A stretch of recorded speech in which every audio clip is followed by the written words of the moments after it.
khoeleng ta mutir khan ichak na chuan min chen chilla kanak na kasoi thiam hapon nangin min hama sring shat na reng kanei ma pon min chel re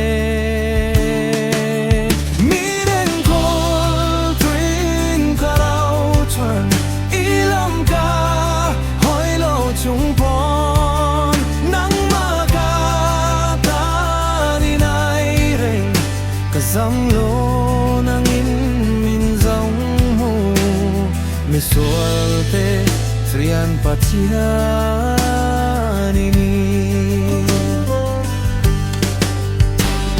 ka hum kal ta ka chui le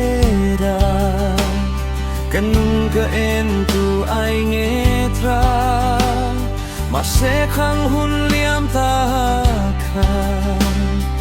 tung ye min hama Tungi mual fona la kata min khai chua min en kol trin clarau chuan ilam ka hoi lo chung pon nang ma ka ta ni nai reng ka zong lo nang in min sang ni sual te Yan patiani ni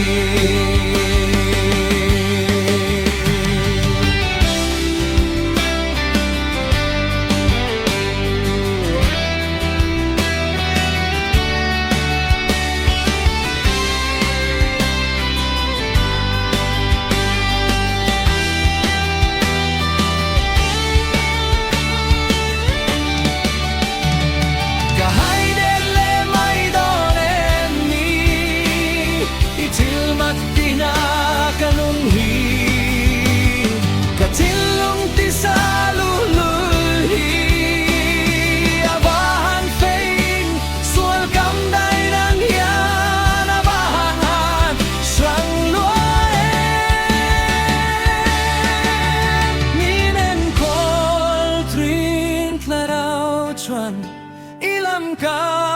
hoi lo chung pon nang ma ka ta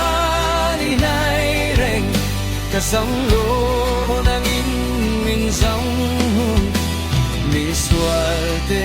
trian patia